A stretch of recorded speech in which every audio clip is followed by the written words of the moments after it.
સુરતના ઉધના વિસ્તારમાં high tech cyber fraud કેસમાં પોલીસને વધુ એક સફળતા મળી છે. સુરતના ઉધના વિસ્તારમાં વાહન ચેકિંગ દરમિયાન સામે આવેલ હાઈટેક સાયબર ફ્રોડ કેસમાં પોલીસને વધુ એક મોટી સફળતા મળી છે. આ કેસમાં પોલીસે હવે વરાછા વિસ્તારના નિવાસી અને માર્કેટિંગ પ્રોફેશનલ એવા મયુર ઇટાલિયાને ઝડપી લીધો છે. અગાઉ પકડાયેલ મુખ્ય આરોપી કિરાત જાગવાણીનો દૂરનો મામા હોવાનું સામે આવ્યું છે. પોલીસે તેની પૂછપરછ કરી ત્યારે તેને અનેક ચોંકાવનારા ખુલાસા મળ્યા હતા. મળતી માહિતી અનુસાર મયુર ઇટાલિયાએ ઓગસ્ટ 2024થી લઈ અત્યાર સુધી મુખ્ય આરોપી કિરાત અને ફરાર દિવેશને 30થી વધુ બોગસ બેંક એકાઉન્ટ વેચ્યા હતા, જેમાંથી એક એકાઉન્ટ તેને 6 લાખ રૂપિયામાં આપ્યું હતું. તો સૌથી મોટો ખુલાસો એ થયો છે કે જેણે માત્ર 3 દિવસમાં 42 કરોડ રૂપિયાનું ટ્રાન્ઝેક્શન કર્યું હતું. તે સ્ટાન્ડર્ડ ચાર્ટર્ડ બેંકનું એકાઉન્ટ મયુર ઇટાલિયાએ જ આપ્યું હતું. આરોપીઓ પાસેથી standard chartered, RBL, HDFC, axis જેવી પ્રખ્યાત બેંકોના એકાઉન્ટ મળ્યા છે.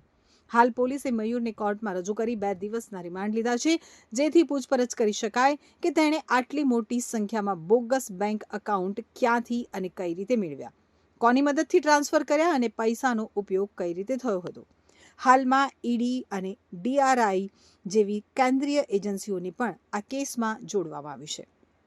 તો ઉધના પોલીસે આ હાઈ પ્રોફાઇલ સાયબર ફ્રોડ કેસમાં વરાછા વિસ્તારના રહીશ મયુર ઇટાલિયાને ઝડપી લીધો છે, જેની ઉંમર 40 વર્ષ છે અને તે મુખ્ય આરોપી કિરાતનો દૂરનો મામા છે. પોલીસે તેને કોર્ટમાં રજૂ કરી 2 દિવસના રિમાન્ડની મંજૂરી મેળવી છે.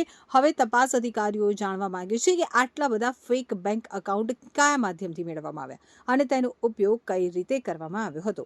તો મયુર ઇટાલિયાની પૂછપરછમાં ખુલાસો થયો છે કે તેણે ઓગસ્ટ 2024થી અત્યાર સુધી કિરાત અને ફરાર દિવ્યેશને કુલ 30 ફેક બેંક એકાઉન્ટ આપ્યા હતા. આ એકાઉન્ટની કિંમત 1 લાખથી લઈ અને 6 લાખ રૂપિયા સુધીની હતી. આ bank account bogus GST number અને ટેક્સટાઇલ કંપનીઓના નામે ખોલવામાં આવ્યા હતા, જેથી તે જહેમત વગર વાપરી શકાય અને કોઈને શંકા પણ ન જાય. તો મયુર ઇટાલિયાએ સમગ્ર રેકેટ માટે બેન્કિંગ વ્યવસ્થાની પાયાની રચના કરી હતી. ખૂબ જ મોટા એવા સ્કેમ જેમાં સાયબર ફ્રોડનું અને અન્ય ગુનાઓ સામેલ છે એ પ્રકારના ગુનાની તપાસ હાથ ધરવામાં આવેલ છે. આ ગુનામાં જે 2 વ્યક્તિઓ પકડાયા હતા, ત્યારબાદ ફર્ધર ઇન્વેસ્ટિગેશનમાં પોલીસને અન્ય એક વ્યક્તિ જેનું નામ મયુર ઇટાલિયા છે એની પણ ધરપકડ કરવામાં આવી છે.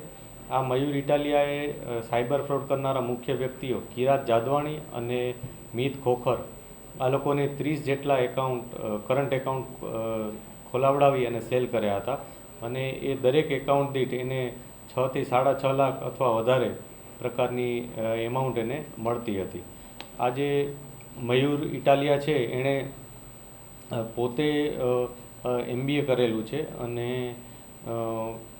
કોઈન પાપડ પ્રકારનું જે પાપડ આવે છે એના માર્કેટિંગનું કામ પણ કરે છે. પોતે દુબઈ પણ 2 વાર જઈ આવ્યો છે એવી માહિતી પોલીસને છે. અમે દરેક બાબતે ઊંડાણપૂર્વક તપાસ કરી રહ્યા છીએ. અત્યાર સુધી અમારી જે તપાસ છે એમાં આ સમગ્ર ઘટનામાં લગભગ 265 કરોડ જેટલી એમાઉન્ટનું કેલ્ક્યુલેશન અમારા સામે આવ્યું છે કે જેમાં એ લોકોએ જે સ્ક્રીનશોટ્સ અને એ લોકોના જે ટ્રાન્ઝેક્શનની ડિસ્કશન હોય એમાં અત્યાર સુધી 265 કરોડ એમાઉન્ટનું ટ્રાન્ઝેક્શન થયા હોવાનું પ્રાઇમરી અત્યારે જણાય છે અને એ 265 કરોડ દીઠ આ લોકોને કેટલું કમિશન મળ્યું એનું પણ અત્યારે તપાસ ચાલુ છે. સર, મયુર જે આરોપી છે 6 લાખ એ પોતે લેતો હતો, તો જે બેંક એકાઉન્ટ કીટ જેને ભાડે લેતો હતો તેને કેટલું કમિશન આપતો હતો? મયુર છે એ પોતે 6.5 લાખથી 6,80,000 જેટલી એમાઉન્ટ પોતે લેતો હતો દરેક એકાઉન્ટ દીઠ અને એમાંથી 3 લાખ રૂપિયા એ જે લોકોએ એને એકાઉન્ટ આપ્યું હોય એને આપતો હતો અને બાકીના પૈસા પોતે રાખતો હતો. એ દરેક વખતે વેરી થતું રહેતું. ક્યારેક કોઈ કરંટ એકાઉન્ટમાં જો લિમિટ વધારે હોય તો એ પ્રકારે એને એમાઉન્ટમાં ફેરફાર થતી હતી, કોઈમાં લિમિટ ઓછી હોય તો એ પ્રકારે ફેરફાર થતો હતો. સર, એકાઉન્ટ ઉપયોગ કેમાં લેતા હતા? સૌથી મહત્વનું આ જે કરંટ એકાઉન્ટ્સ છે એ અત્યારે જે અમને માહિતી છે એ મુજબ સાયબર ફ્રોડમાં વપરાતા હતા. એટલે કોઈને કોઈ જગ્યાએથી કોઈ વ્યક્તિઓ સાયબર ફ્રોડ કરી અને જે પૈસા આવે એને આ એકાઉન્ટમાં નખાવતા હતા.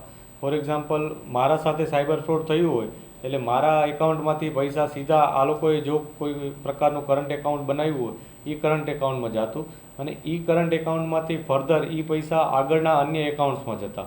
એટલે આ એક વેબ જેવું છે, આખી એક જાળું છે કરોડિયાનું, અને એને અમે એક પછી એક તપાસી રહ્યા છીએ. એકબીજા સાથે ઘણા બધા એકાઉન્ટ્સ જોડાયેલા પણ છે, અને દરેક એકાઉન્ટ્સ 2 થી 3 દિવસ વધુમાં વધુ રહેતું હતું અને પછી બ્લોક થઈ જતું હતું, અથવા એને એ લોકો યુઝ કરવાનું બંધ કરી દેતા હતા. અમુક એકાઉન્ટ્સમાં સાયબર ફ્રોડની ફરિયાદો પણ થઈ છે, તો એની પણ તપાસ અત્યારે ચાલુ છે. મયુરે જે બેંક એકાઉન્ટ ભાડે લીધા છે એ કોઈ સગા સંબંધીના છે? મયુરે પોતાના સંબંધીઓના પણ કેટલાક એકાઉન્ટ્સ લીધા છે, અને અનનોન લોકોના પણ, જે એના મિત્રો હતા એના થ્રુ અન્ય લોકોના પણ એકાઉન્ટ્સ લીવડાવ્યા છે એને.